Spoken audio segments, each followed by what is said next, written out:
جب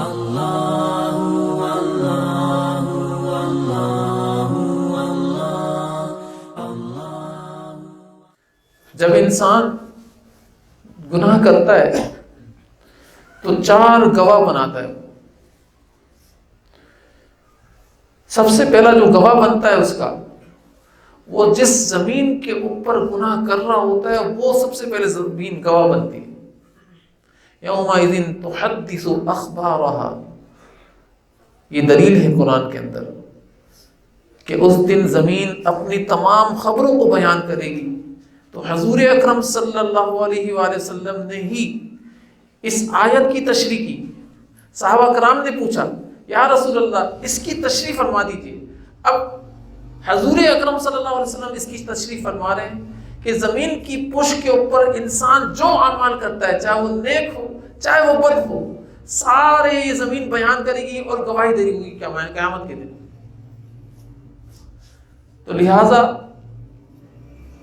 ایک تو جب زمین کے اوپر کام کر رہے ہوں، کوئی عمل کر رہے ہوں، تو سوچ سمجھ کر کریں کہ کہیں ایسا تو نہیں یہ عمل اللہ کو ناراض کرنے والا، تو لہٰذا اللہ کو راضی کرنے والے عمل کریں. اور دوسرا گواہ کیا بنے گا؟ اليوم نختم على افواههم وتكلمنا ايديهم وتشهد ارجلهم بما كانوا يكسبون، کہ جس دن آپ کے منہ کے اوپر ٹیپ لگا دی جائے گی، یہ بول نہیں سکیں گے ہونٹ. اس دن ہاتھ گواہی دے رہے ہو کہ اے اللہ آج میں گواہی دیتا ہوں کہ اس نے کس کس حرام جگہ کو لذت کے ذریعے سے پکڑا تھا، لذت حاصل کرنے کے لیے پکڑا تھا. تو نے حکم نہیں دیا تھا لیکن اس نے میرے ذریعے سے یہ کام کیا، لہذا آج میں گواہی دے رہا ہوں. یہ ہاتھ بتا رہے ہوں گے جہاں جہاں آپ نے لگائے ہوں گے حرام جگہوں پر، وہاں پر یہ ہاتھ گواہی دے گا. پاؤں گواہی دے رہے ہوں گے جہاں جہاں آپ اس کو ناجائز جگہوں پر لے کر گئے ہوں، کسی دفتر کے اندر لے کر گئے اور رشوت دینے کے لیے لے کر گئے ہوں، رشوت لینے کے لیے لے کر گئے ہوں، کسی بھی گناہ کے اندر لے کر گئے ہوں، یہ پاؤں گواہی دے رہے ہوں گے قیامت کے دن. کان گواہی دے رہے ہوں گے، آنکھیں گواہی دے رہی ہوں گی، چاہے کہیں پر بھی غلط جگہ یوز کیا ہو، ان آنکھوں کو آنکھیں آپ کی گواہی دے رہی ہوں. غلط سنا ہوگا، غیبت سنی ہوگی، گانے سنے ہوں گے، یہ ساری جو اعضاء ہیں یہ سارے اعضاء آپ کی گواہی دے رہے ہوں گے. زبان سے گواہی کی ضرورت نہیں ہوگی اس دن قیامت والے دن. اور تیسرا گواہ کیا ہے؟ کرامن کاتبین یعلمون ما تفعلون ما یلفظ من قول الا لدیہ رقیب عتید. یہ جو فرشتے بیٹھے ہیں یہ گواہی دے رہے ہوں گے. اگر نیکی کی ہوگی تو نیکی لکھی ہوگی، اگر بدی کی ہوگی، برائی کی ہوگی تو برائی لکھی ہوگی. الٹے والا فرشتہ، ہاتھ والا فرشتہ برائی لکھ رہا ہے اور سیدھے ہاتھ والا فرشتہ نیکی لکھ رہا ہے. جو اعمال کیے ہوں گے وہ سارے لکھے جا رہے ہیں. ما یلفظ من قول الا لدیہ رقیب عتید، جو آپ زبان سے الفاظ نکالتے ہیں وہ بھی ریکارڈ ہو جاتا ہے. ہوتا ہی نہیں ہوتا. یہ جو میرا بیان ہے یہ آج ریکارڈ ہو رہا ہے نہیں ہو رہا؟ ہر وقت ریکارڈ ہو رہا ہے. تو فرشتے جو یہاں پر بیٹھے ہیں وہ ہر وقت ریکارڈ کرنے کے لیے بٹھایا. اللہ تعالیٰ کے ذات نے ڈیوٹی یہ دی ہے ان کو کہ بھائی ریکارڈ کرو. لہذا یہ فرشتے اس دن گواہی دے رہے ہوں گے. اور چوتھا جو گواہ بناتے ہیں ہم لوگ، وَإِذَا الصُّحُفُ نُشِرَتْ، جو اعمال نامے ہیں ان کے اندر یا تو ہم اپنے آپ کو نیکوکار لکھوا لیں یا بدکار لکھوا لیں.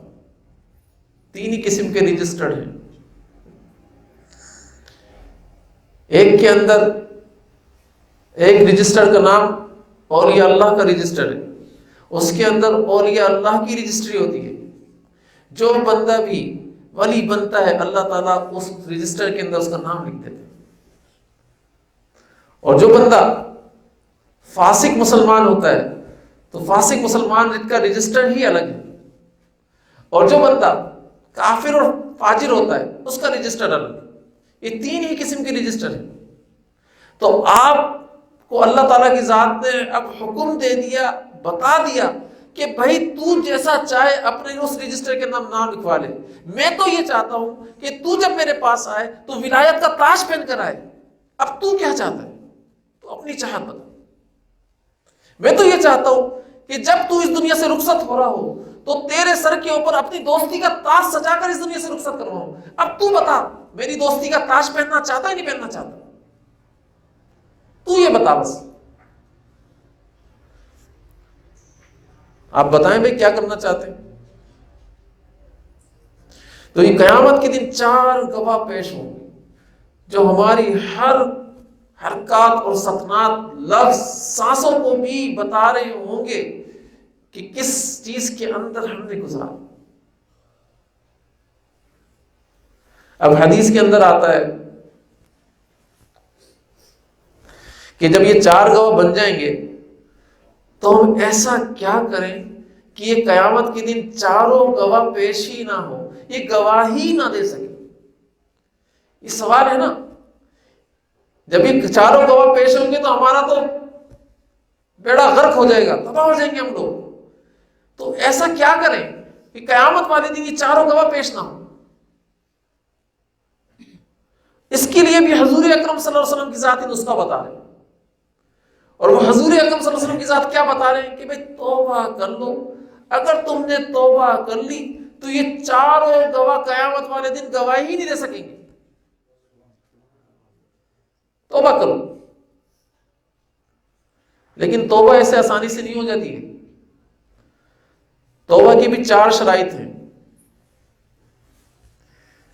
حدیث کے اندر آتا ہے توبہ کی بھی 4 شرائط ہیں۔ پہلی شرط کیا ہے؟ ان یقلی عن المعصیہ۔ 3 شرطیں جو ہیں وہ حقوق اللہ سے تعلق رکھتی ہیں، اور 1 شرط ہے جو حقوق العباد سے تعلق رکھتی ہے۔ پہلی شرط کیا ہے؟ ان یقلی عن المعصیہ۔ یہ توبہ کی پہلی شرط ہے کہ جب تو توبہ کر رہا ہے تو جس گناہ کی وجہ سے تو اس مصیبت کے اندر گرفتار ہوا، سب سے پہلے اس گناہ کو چھوڑنے کا ارادہ کر، اس گناہ کو چھوڑ دے، اور یہ عہد کر لے کہ اس گناہ کی طرف واپس پلٹ کر نہیں آؤں گا، اور ندامت ہو تیری اس کے اوپر کہ اے اللہ، میں نے کتنے پیارے اللہ کو ناراض کر دیا، ایسا پیارا اللہ میں نے کیسے ناراض کر دیا۔ تو لہذا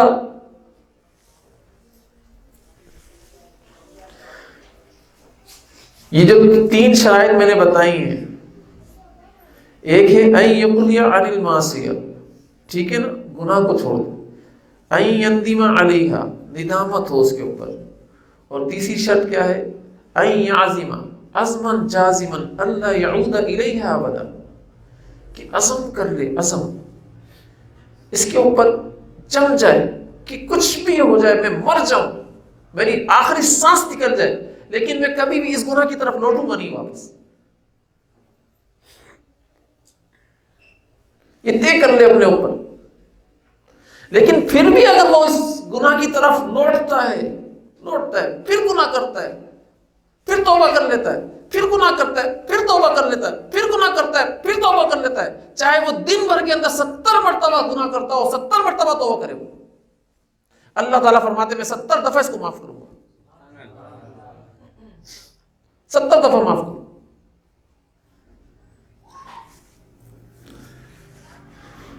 دیکھیں، آپ نے عزم کیا تھا نا کہ بھئی ہم اس گناہ کی طرف نہیں لوٹیں گے کبھی بھی، تو لہٰذا آپ کے عزم کو تو شکست ہوئی ہے، لیکن توبہ نہیں کی تھی ایسا نہیں ہے، ٹھیک ہے نا۔ توبہ کرتے وقت آپ نے یہ ارادہ نہیں کیا تھا کہ بھئی میں اس گناہ کی طرف واپس کبھی نہیں لوٹوں گا، ایسا نہیں ہے۔ آپ نے ارادہ کیا تھا کہ میں اس گناہ کی طرف واپس نہیں لوٹوں گا، لیکن پھر آپ نے وہ گناہ کر لیا، تو اس کا مطلب ہے آپ کے عزم، آپ کے ارادے کو شکست ہوئی ہے، آپ کی توبہ کو کوئی شکست نہیں دے سکا۔ لہٰذا ہم لوگ کیا کرتے ہیں؟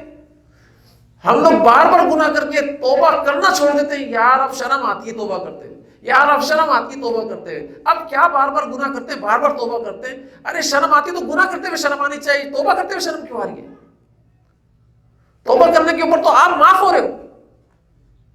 تو شیطان یہ دل کے اندر وسوسہ ڈالتا ہے کہ اب شرم آتی ہے، بار بار توبہ کرتے ہیں، بار بار گناہ کرتے ہیں، بار بار توبہ کرتے ہیں، بار بار گناہ کرتے ہیں، کتنی دفعہ توبہ کریں یار؟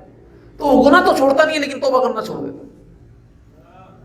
حالانکہ حدیث کے اندر آتا ہے ما اصر من استغفر وان عاد فی اليوم 70 مرة ولم يصر على ما فعل۔ یہ حدیث کے الفاظ بتا رہا ہوں میں آپ کو کہ جو بندہ، مشکات شریف کی حدیث ہے، جو بندہ دن کے اندر 70 دفعہ گناہ کرتا ہے، 70 دفعہ پورے دن کے اندر، رات کی ابھی بات نہیں ہو رہی ہے، پورے دن کے اندر 70 مرتبہ گناہ کرتا ہے اور 70 مرتبہ بھی اللہ تعالیٰ کی ذات سے توبہ کر لیتا ہے، معافی طلب کر لیتا ہے، تو حضور اکرم صلی اللہ علیہ وسلم فرماتے ہیں یہ گناہ پر اصرار کرنے والا شخص تصور نہیں کیا جائے گا۔ کیا مطلب ہے گناہ کے اوپر اصرار کرنے والا؟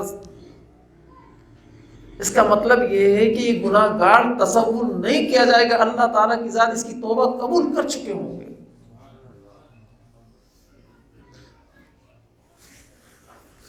حدیث کے اندر آتا ہے ان اللہ عز وجل یبسط یدہ بالتوبہ لمسیء اللیل الی النہار ولمسیء النہار الی اللیل حتی تطلع الشمس من مغربہا۔ کیا مطلب کہ اللہ تعالیٰ، عجیب بات ہے، اللہ تعالیٰ اپنے بندوں کی توبہ کے لیے ہاتھ پھیلائے رہتے ہیں۔ ہاتھ پھیلانا کیسے ہوتا ہے؟ ایسے توبہ دے دے، اپنی توبہ دے دے۔ اللہ تعالیٰ اپنے بندوں کی توبہ کے لیے ہاتھ پھیلائے رہتے ہیں۔ اگر وہ شام کو گناہ کرتا ہے اور دن تک کرتا رہتا ہے تو اللہ تعالیٰ یہ ہاتھ پھیلائے رہتے ہیں کہ ابھی تو مغفرت طلب کر لے، میں تجھے معاف کر دوں گا، سارے گناہ معاف کر دوں گا، شام سے لے کر صبح تک کی گناہ معاف کر دوں گا، اور صبح سے اگر تو نے شام تک گناہ کیے ہیں تو یہ سارے گناہ معاف کر دوں گا، تو صرف توبہ تو کر۔ ہمارے حضرت فرمایا کرتے تھے کہ اللہ تعالیٰ کی ذات جب مجھ سے اور آپ سے توبہ کو طلب کر رہے ہیں تو کسی چیز کا طلب کرنا اس کی قبولیت کی بات ہے۔ اس کا مطلب یہ ہے کہ آپ گناہ کر چکے ہیں، اب اللہ تعالیٰ کی ذات آپ سے توبہ قبول کرنے کی بات نہیں ہو رہی، طلب کرنے کی بات ہو رہی ہے۔ اللہ آپ کی توبہ کو پہلے ہی قبول کر چکے ہیں، وہ آپ کی توبہ کا طالب ہے۔ تو جو طالب ہوتا ہے نا، کسی چیز کو طلب کیا جا رہا ہوتا ہے تو وہ اس کو پہلے ہی قبول کر چکا ہوتا ہے۔ اب وہ یہ بول رہا تھا بھائی جس کے بارے میں تو نے بولا تھا وہ تو دے دے مجھے۔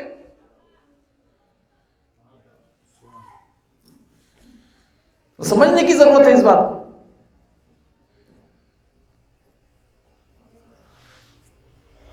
تو لہذا جو بندہ 70 مرتبہ گناہ کرتا ہے، 70 مرتبہ توبہ کرتا ہے، اللہ تعالیٰ اس کے سارے گناہوں کو معاف فرما دیتے ہیں اور بالکل ایسا کر دیتے کہ اس نے کوئی گناہ کیا ہی نہیں۔ لہذا توبہ کرنا تو نہیں چھوڑیں گے نا، گناہ بھلے ہو جائے صحیح ہے لیکن توبہ کرنا نہیں چھوڑیے گا، توبہ کرنا نہیں چھوڑیے گا۔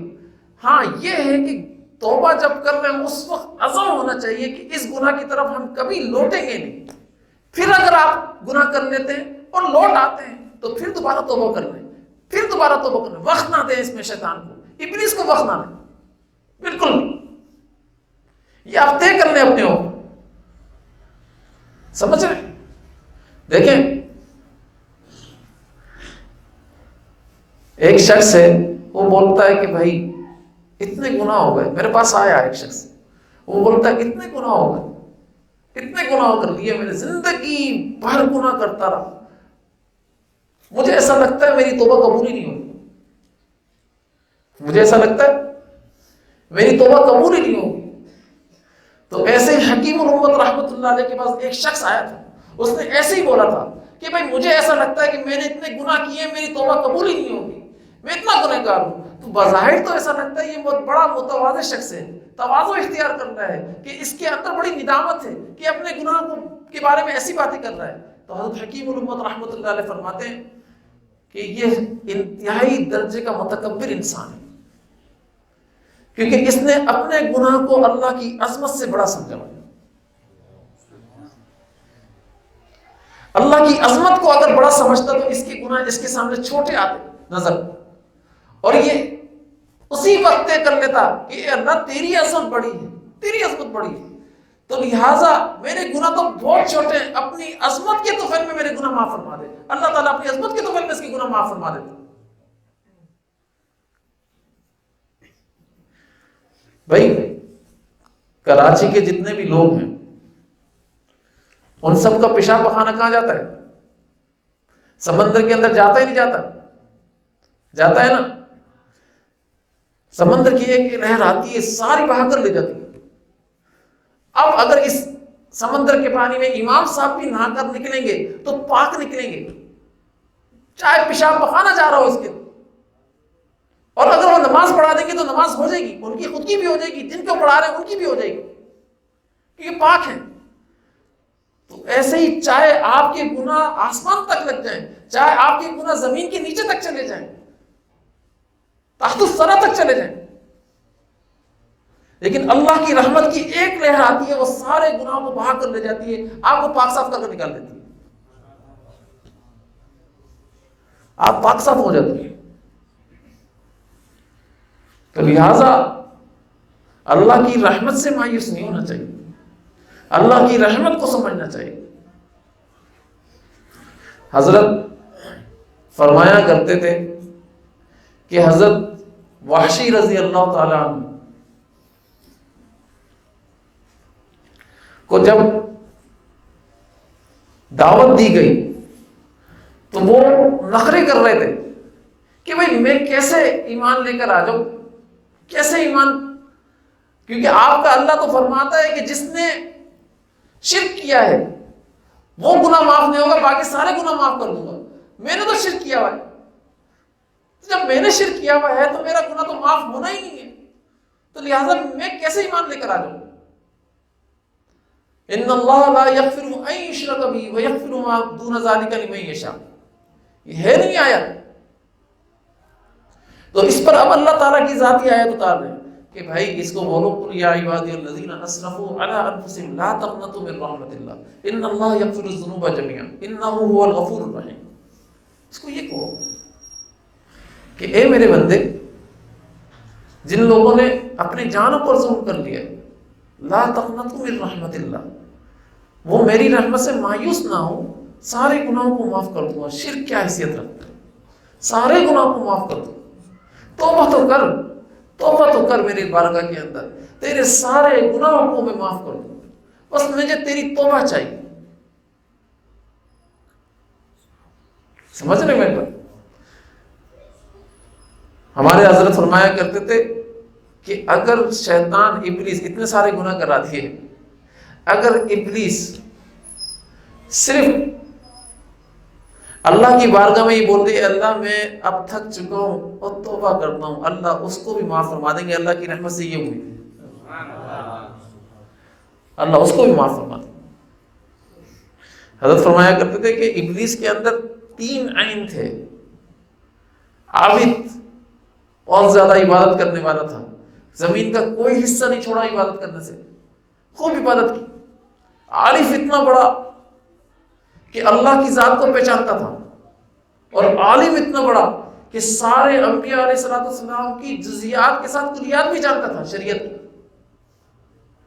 جزیات بھی جانتا تھا، کلیات بھی جانتا تھا، لیکن عاشق نہیں تھا، عاشق نہیں تھا۔ اگر عاشق ہوتا تو فوراً کیا کہتا، اے اللہ مجھ سے غلطی ہو گئی ہے، ربنا ظلمنا انفسنا، آپ مجھے معاف فرما دیجئے، لیکن اس نے یہ نہیں کہا، بلکہ اس وقت بھی کیا کہا جب اللہ تعالیٰ کی ذات نے کہا کہ اخرج فإنک رجیم، یہاں سے نکل جا، تو مردود ہو گیا، اس وقت بھی اللہ تعالیٰ کی ذات سے دعا مانگ رہا ہے پھر مجھے مہلت دے دیجیے، کیونکہ پتہ ہے نا اللہ تعالیٰ تعصب سے پاک ہے۔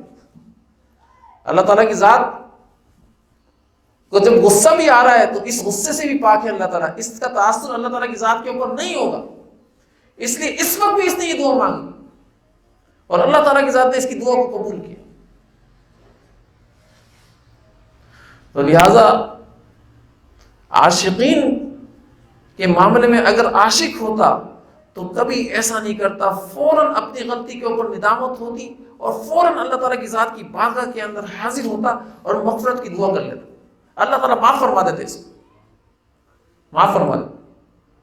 قرآن کے اندر آتا ہے مَن يَرْتَدَّ مِنْكُمْ عَنْ دِينِهِ فَسَوْفَ يَأْتِ اللَّهُ بِقَوْمٍ يُحِبُّهُمْ وَيُحِبُّونَهُ أَذِلَّةٍ عَلَى الْمُؤْمِنِينَ أَعِزَّةٍ عَلَى الْكَافِرِينَ يُجَاهِدُونَ فِي سَبِيلِ اللَّهِ وَلَا يَخَافُونَ لَوْمَةَ لَائِمٍ۔ یہ اللہ تعالیٰ کی ذات قرآن میں فرمایا کہ جو اپنے دین سے مرتد ہو گیا، اللہ تعالیٰ اس کے بدلے میں ایسی قوم کو لے کر آئیں گے جو اس سے محبت کرے گی اور وہ اللہ تعالیٰ کی ذات سے محبت کرے گی۔ اللہ ان سے محبت کرے گا اور وہ اللہ تعالیٰ کی ذات سے محبت کرے گی۔ أَذِلَّةٍ عَلَى الْمُؤْمِنِينَ عِزَّةٍ عَلَى الْكَافِرِينَ۔ تو اللہ تعالیٰ کی ذات نے یہاں پر اپنے عاشقین کو بیان کیا ہے، باغیوں کے مقابلے میں، مرتدین کے مقابلے میں۔ حضرت فرمایا کرتے تھے، بتا رہے ہیں اللہ تعالیٰ کی ذات کہ میرے ذات کا درد اور غم اور محبت جس دل کے اندر میں داخل کر دوں گا اس کو مرتد نہیں کروں گا، کبھی اس کا خاتمہ بالخیر ہی ہوگا، کیونکہ عاشقین کی جماعت کے مقابلے میں مرتدین ہے نا، تو لہٰذا مرتدین کے مقابلے میں کون آئے؟ عاشقین آئے۔ تو جن کے دل کے اندر ارتداد ہوتا ہے، جو باغی ہوتے ہیں، ان کے دل میں اللہ تعالیٰ کی ذات اپنا غم داخل نہیں کرتے، اپنی محبت داخل نہیں کرتے، اپنا درد داخل نہیں کرتے، بلکہ درد اور محبت ان لوگوں کے دلوں کے اندر ہی داخل کرتے ہیں جو عاشق ہوتے ہیں، عاشق اللہ کی ذات کے عاشق ہوتے ہیں، اور پھر وہ کبھی بھی مرتد نہیں ہو سکتے، باغی نہیں ہو سکتے۔ یہ اللہ تعالیٰ کی ذات کا کام ہے۔ اللہ